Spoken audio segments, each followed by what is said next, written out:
Bismillahirrahmanirrahim. Assalamualaikum warahmatullahi wabarakatuh. Perkenalkan, saya Eli Ermawati, calon guru penggerak angkatan 10 Kabupaten Lombok Timur, Provinsi Nusa Tenggara Barat. Pada kesempatan ini saya akan menyelesaikan tugas aksi nyata modul 2.3 coaching dalam supervisi akademik. Di sini saya akan ditemani oleh rekan sejawat saya atas nama Siti Ridawati. Nah, baik, pada kesempatan ini saya akan mengadakan praobservasi. Yang dimana di sini praobservasi, ada observasi dan ada pasca observasi. Akan tetapi yang pertama saya harus melaksanakan praobservasi terhadap guru yang harus saya amati. Assalamualaikum warahmatullahi wabarakatuh, Bu Guru. Waalaikumsalam warahmatullahi wabarakatuh. Bagaimana kabarnya, Bu Guru? Alhamdulillah baik. Gimana? Alhamdulillah sehat walafiat. Begini Bu Guru, sebelum Ibu Guru observasi, saat ini saya akan melakukan beberapa pertanyaan ya Bu ya. Apakah Ibu punya kesempatan? Siap, punya kesempatan. Iya, baik. Nah, yang dimana di sini tujuan kita melaksanakan praobservasi itu adalah untuk mengetahui dan mengevaluasi jalannya proses pembelajaran yang baik Ibu ya, Iya. yang Ibu lakukan, dan kenapa kita harus melakukan praobservasi agar persiapan awal nanti di dalam kelas itu kita benar-benar siap dan media-media apa yang harus kita siapkan. Iya. Seperti itu Bu Guru ya. Oke, baik Bu Guru, di sini ada beberapa pertanyaan di praobservasi yang harus saya tanyakan kepada Ibu ya. Yang pertama, tujuan pembelajaran Ibu dalam observasi besoknya, tujuannya itu apa Bu? Di sini saya akan mengambil konsep pembelajaran tentang cahaya, Bu. Di pelajaran kelas 5. Di sini saya akan mengambil konsep pembelajaran tentang cahaya. Tujuannya itu adalah untuk mengetahui bahwa siswa mampu membuktikan sifat cahaya dapat menembus benda bening. Oke, baik Bu Guru. Berarti di sini tujuan pembelajaran Ibu yaitu siswa mampu membuktikan sifat cahaya dapat menembus benda bening. Benar Bu ya? Oke, baik. Kira-kira nih Bu Guru, area pengembangan yang harus dicapai itu seperti apa? Area pengembangannya Ibu itu kira-kira? Di sini saya mengambil 4 area pengembangan. Yang pertama, menciptakan pembelajaran yang nyaman bagi murid di dalam kelas. Kemudian yang kedua, membantu proses pembelajaran yang efektif.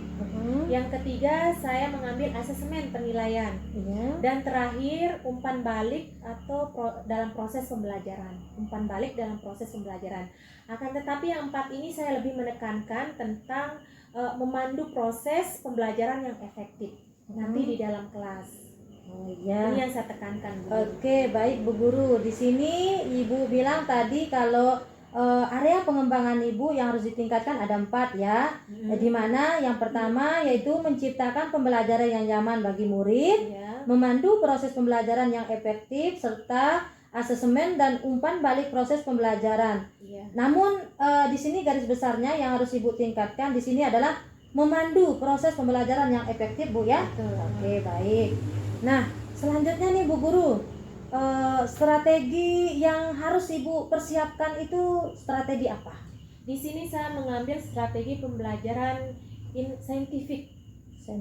Oke, baik. Kemudian model yang saya gunakan adalah model discovery learning.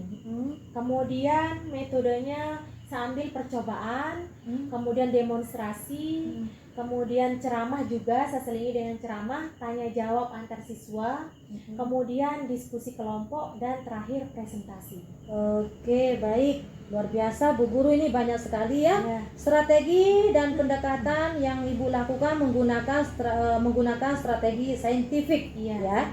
Nah, di mana model yang Ibu ambil, model pembelajaran yaitu discovery learning, dan metodenya di sini percobaan, ada ceramah, ada tanya jawab, diskusi kelompok, dan presentasi. Benar Bu Guru ya? Oke, baik. Nah, kalau begitu nih Bu Guru, kira-kira kapan Ibu Guru akan melaksanakan observasi ini? Rencana saya akan melakukannya besok hari Senin, Hari jam Senin. pertama. Pada hari Senin jam pertama ini jadwal pelajarannya di kelas 5A itu pelajaran IPAS. Oh, Jadi IPAS. saya akan langsung kegiatan belajar mengajarnya Senin jam pertama 7.30 sampai dengan jam 9.15. Itu Oh. rencana yang akan saya lakukan besok.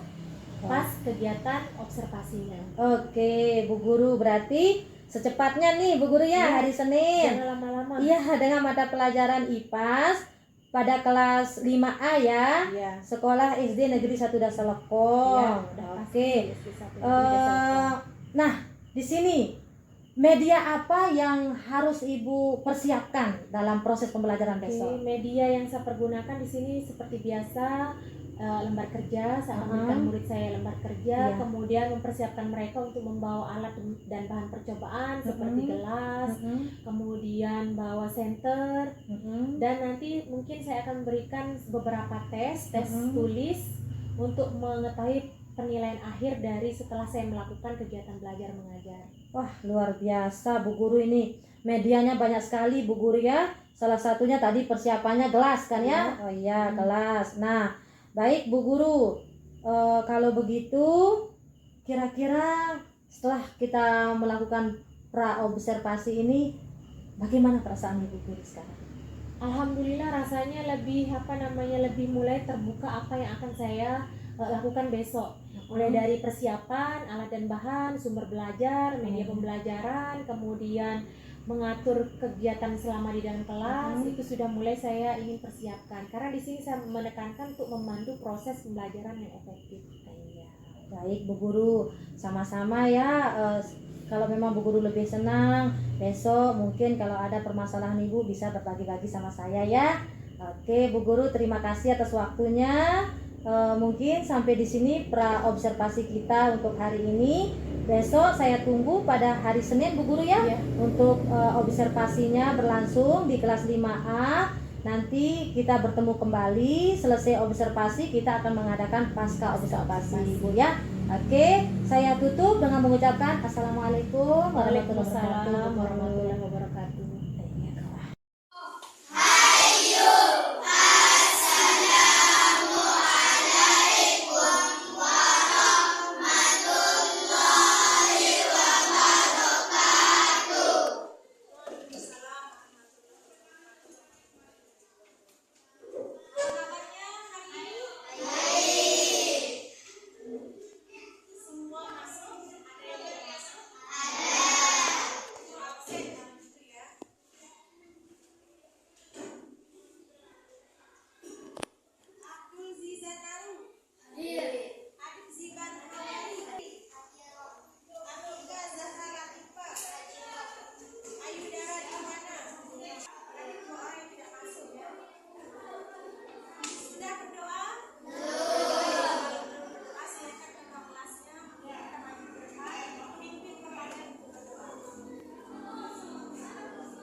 Bismillahirrahmanirrahim.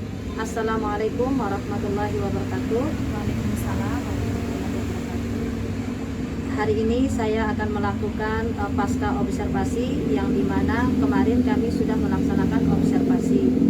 Dan hari ini lanjut saja kita akan mengadakan pasca ya Bu Guru ya.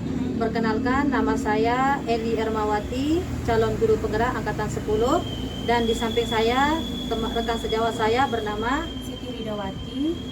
Baik, selamat menyaksikan ya. Assalamualaikum warahmatullahi wabarakatuh Bu Guru. Waalaikumsalam warahmatullahi wabarakatuh. Bagaimana kabar Bu Guru? Alhamdulillah baik. Iya. Bagaimana kabar Bu Guru juga? Alhamdulillah baik juga.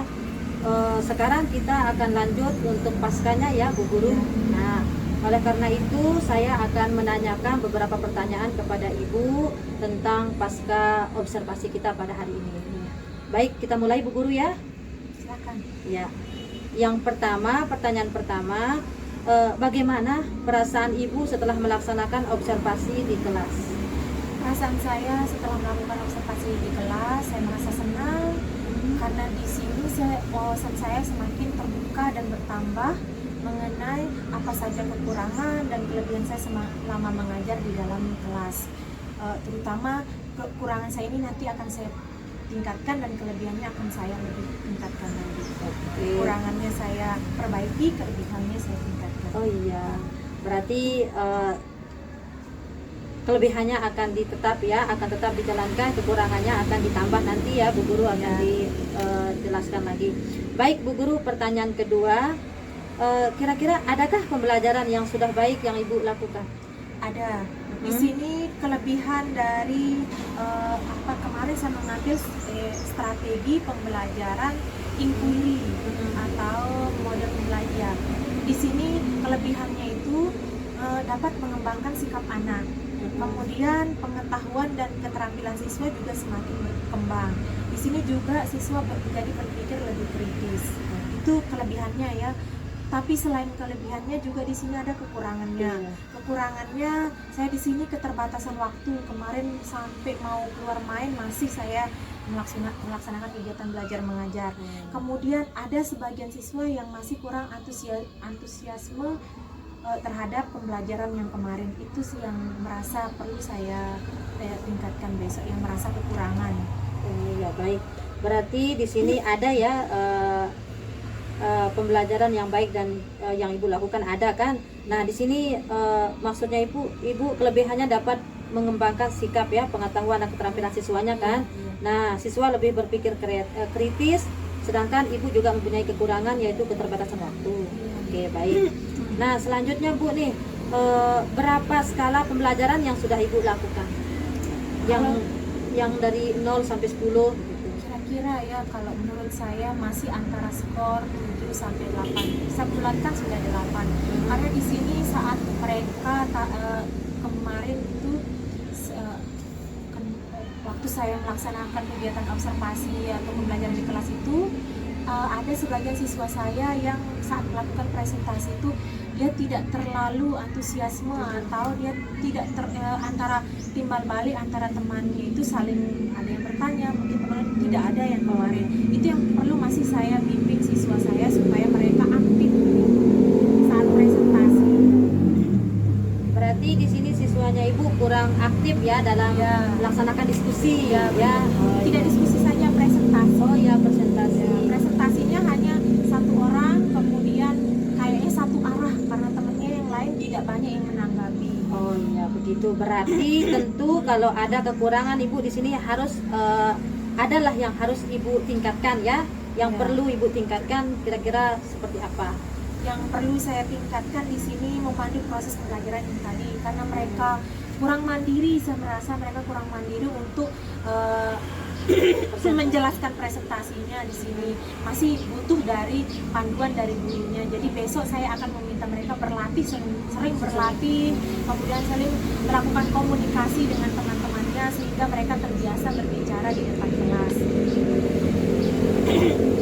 Berarti terkait pembelajaran berdiferensiasi ya dan PSE, kapan akan dilaksanakan di kelas Ibu? Saya akan melakukan secepatnya dan seseringnya. Sebenarnya pembelajaran diferensiasi ini sudah sering saya lakukan Oh ya, sebelumnya. sudah sering ya. Ya, dan PSK ini juga saya sebenarnya kita sering melakukannya dari dulu kita mengajarkan adab yang baik kepada siswa itu sudah termasuk PSK. Tapi di sini setelah saya mempelajari pembelajaran sosial emosional, saya lebih merincikan sikap mana yang perlu ditekankan untuk dikembangkan oleh anak-anak. Itu yang saya dapatkan setelah pembelajaran observasi ini. Berarti harus lebih ditekankan gitu. Kalau dulu kan memang kita tekankan, kita ajar mana yang baik, mana yang salah saat tidak boleh mencontek, itu juga termasuk pembelajaran sosial emosional. Tapi di sini setelah saya pelajari ini, setelah saya melakukan observasi ini, saya jadi tahu oh ini bagian untuk menekankan kejujuran, integritas dan sebagainya. Oh, Begitu. ya. Baik, berarti Ibu sudah melaksanakannya ya di sini. Ya. Nah, kalau begitu Bu Guru, kira-kira komitmen pembelajaran di kelas itu, maksud saya ada keyakinan kelas, karakter, kira-kira bagaimana? Di sini komitmennya saya akan terus melaksanakan pembelajaran berdiferensiasi dan pembelajaran sosial emosional supaya mereka semakin terasah sikap mereka, adab mereka, karakter mereka yang baik akan semakin meningkat dan karakter mereka yang kurang itu lebih Tingkatkan ya. yang kurang karakter mereka yang tidak baik itu supaya lebih tertutup gitu, tidak mereka tampakkan. Jadi melalui PSE dengan pembelajaran berdiferensiasi ini sama-sama memberikan hal baik kepada siswa saya, berpihak pada murid. Iya, ya, berpihak pada murid ya di sini. Iya. Nah, kalau begitu dengan adanya perubahan atau untuk meningkatkan semuanya, pasti Ibu akan melaksanakannya ya ke depannya. Oke. Kalau begitu saya tunggu Bu ya untuk ke depannya bagaimana proses pembelajaran yang perlu Ibu tingkatkan. Tapi kira-kira kapan nih Ibu Guru akan melaksanakannya? Secepatnya. Oh, iya. Kalau kita dapat bertukar ilmu yang kemarin Ibu telah memberikan saya pengetahuan tentang pembelajaran sosial emosional yang pernah waktu budaya positif kemarin, Iya. kemudian pembelajaran berdiferensiasi akan saya coba terapkan kepada murid saya. Oke, baik. Terima kasih Bu Guru ya atas jawaban dari Ibu. Saya tunggu nanti apa saja, jangan sungkan-sungkan untuk berbagi cerita Bu Guru ya. Oke, baik. Kalau begitu Bu Guru, hanya ini pertanyaan yang perlu saya tanyakan kepada Ibu. Untuk lebih barokahnya saya ucapkan, mari kita tutup dengan sama-sama lepaskan hamdalah. Alhamdulillahirabbil alamin. Terima kasih Bu Guru ya atas waktunya. Sama-sama. Sekian, assalamualaikum warahmatullahi wabarakatuh.